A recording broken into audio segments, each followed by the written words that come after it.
ಸದ್ದಿಲ್ಲದೆ ಸಾವಿರಾರು ಟನ್ನ ಕಲ್ಲಿದ್ದಲನ್ನ ಅಕ್ರಮವಾಗಿ ಸಾಗಾಟ ಮಾಡಿರತಕ್ಕಂತಹ ಆರೋಪವೊಂದು ಕೇಳಿ ಬರ್ತಾ ಇದೆ. ರಾಯಚೂರಿನ ಶಾಖೋತ್ಪನ್ನ ವಿದ್ಯುತ್ ಕೇಂದ್ರದಲ್ಲಿ ಕಳ್ಳಾಟ ಮುಂದುವರೆದಿದೆ.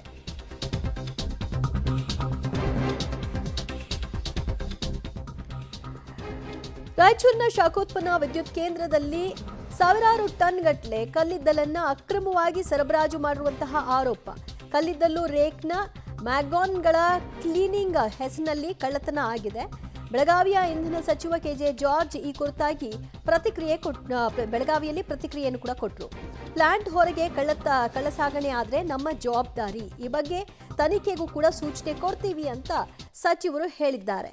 ರಾಯಚೂರಿನ ಶಾಖೋತ್ಪನ್ನ ವಿದ್ಯುತ್ ಕೇಂದ್ರಗಳಾದ RTPS ಹಾಗೂ YTPSಗೆ ಸರಬರಾಜಾಗಂತ ಕಲ್ಲಿದ್ದಲು ಕಂಡೋರ ಪಾಲಾಗ್ತಾ ಇದೆ ಅನ್ನುವಂಥದ್ರ ಒಂದು ಫಾಲೋ ಅಪ್ ಸ್ಟೋರಿ ಇದು. ನಿಜಕ್ಕೂ ಕೂಡ ಪಬ್ಲಿಕ್ ಟಿವಿ ಈ ಹಿಂದೆ ಕೂಡ ಈ ವಿಚಾರವಾಗಿ ಒಂದು ಸರಣಿ ವರದಿಯನ್ನು ಮಾಡಿತ್ತು. ಅದಾದ ನಂತರದಲ್ಲಿ ಸರ್ಕಾರ ಒಂದು ಸಮಿತಿಯನ್ನು ರಚನೆ ಮಾಡಿ ಇದಕ್ಕೆ ಒಂದಷ್ಟು ವರ್ಷ ಬ್ರೇಕನ್ನು ಕೂಡ ಹಾಕಿತ್ತು. ಆದರೆ ಈಗ ಪುನಃ ಈ ದಂಧೆ ಮತ್ತೆ ಆರಂಭ ಆಗಿರುವಂಥದ್ದು. ಒಂದು ಲೀಗಲ್ ಟೆಂಡರ್ ಕರೆದು ಅದನ್ನು ಗುತ್ತಿಗೆದಾರರಿಗೆ ನೀಡುವ ಮೂಲಕ ಒಂದು ರೀತಿ ವ್ಯವಸ್ಥಿತವಾದ ಕಳ್ಳ ವ್ಯವಹಾರ ನಡೆದಿದೆ ಅಂತಲೇ ಹೇಳ್ಬೋದು. ಯಾಕೆಂತ ಹೇಳಿದರೆ ಇಲ್ಲಿ ಏನು ಕಲ್ಲಿದ್ದಲ ರಾಶಿ ನಿಮಗೆ ಟನ್ಗಟ್ಟಲೆ ಇಲ್ಲಿ ಕಾಣಸಿಗುತ್ತೆ. ಇದನ್ನು ಡೆಬ್ರೀಸ್ ಅನ್ನುವಂಥ ರೀತಿಯಲ್ಲಿ ಈ ಒಂದು ವ್ಯವಹಾರ ನಡೆದಿರುವಂಥದ್ದು. ಅಂದರೆ ಏನು ಕಲ್ಲಿದ್ದಲು ಗಣಿಗಳಿಂದ ಕಲ್ಲಿದ್ದಲು ಏನು RTPS ಮತ್ತು YTPSಗೆ ಸಾಗಣೆ ಆಗುತ್ತೆ.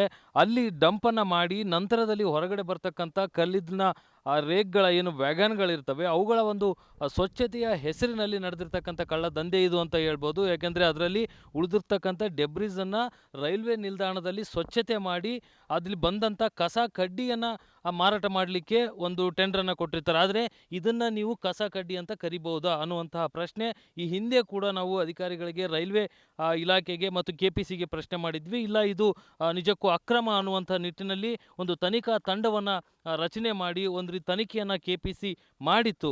ಆದರೆ ತನಿಖಾ ವರದಿಯ ಬಳಿಕ ಒಂದೂವರೆ ವರ್ಷದವರೆಗೆ ಈ ಒಂದು ವ್ಯವಹಾರ ನಿಂತಿತ್ತು. ಆದರೆ ಪುನಃ ಈ ಒಂದು ವ್ಯವಹಾರ ನಡೆದಿರುವಂಥದ್ದು ಈಗ ಕಣ್ಣಿಗೆ ಇದ್ರ ವಿಚಾರದಲ್ಲಿ ಒಂದು ಸತಿ ಕಂಪ್ಲೇಂಟ್ ಬಂದಿತ್ತು. ನಾವು ಸ್ಪೆಷಲ್ ಕೋಡ್ನ CCTVನೆಲ್ಲ ಇದು ಮಾಡಿದ್ವಿ. ಕಲ್ಲಿದ್ದಲು ನಮ್ಮ ಒಳಗಡೆ ನಾವು ಮಾಡಿದ್ರೆ ನಮ್ಮದು ನಮಗೆ ಒಳಗಡೆ ಪ್ಲ್ಯಾಂಟ್ ಒಳಗಡೆ ಸಪ್ಲೈ ಮಾಡೋ ತನಕ ಕಾಂಟ್ರಾಕ್ಟರ್ ರೆಸ್ಪಾನ್ಸಿಬಿಲಿಟಿ. ಅದಕ್ಕೆ ನಾವೇನು ಮಾಡಿದ್ವಿ, ಮೊದಲು ಅದನ್ನೆಲ್ಲ ಕರೆಕ್ಟಾಗಿ ವಾಶ್ ಮಾಡಿಬಿಟ್ಟು ಎಲ್ಲ ಇದು ಮಾಡಿ ಅಂತ ಹೇಳಿದ್ದೀವಿ. ಈಗ ನಮ್ಮ ಇವರು MLA ಅವರು ಹೇಳಿದ್ರು ಈ ಥರ ನಡೀತಾ ಇದೆ ಅಂತ ಹೇಳಿದ್ರು, ಪೇಪರ್ಲಿ ಬಂದಿದೆ ಅಂತ ಹೇಳಿ. ಅದಕ್ಕೆ ನಾವೀಗ ಮತ್ತೆ ಅದಕ್ಕೆ ಏನೊಂದು ಬಿಟ್ಟು ಕ್ರಮ ತಗೊಳ್ಳಿಕ್ಕೆ ನಮ್ಮ ACSಗೆ ಅವ್ರಿಗೆ ಹೇಳ್ತೀನಿ. ಅವ್ರು ಇದಿಲ್ಲಿವರೆಗೂ ಯಾರ ಗಮನಕ್ಕೂ ಬಂದೇ ಇರಲಿಲ್ಲ ಅಂತ ಹೇಳಲಿಕ್ಕಾಗಲ್ಲ. ಗೊತ್ತಿದ್ದು ಕೆಲವರು ಕಣ್ಮುಚ್ಕೊಂಡು ಕುಳಿತುಕೊಂಡು ಈ ವ್ಯವಹಾರಗಳಾಗ್ಲಿಕ್ಕೆ ಬಿಟ್ಟಿರ್ತಾರೆ. ಈಗ ನೋಡೋಣ ಏನು ಕ್ರಮ ತೆಗೆದುಕೊಳ್ತಾರೆ ಅಂತ.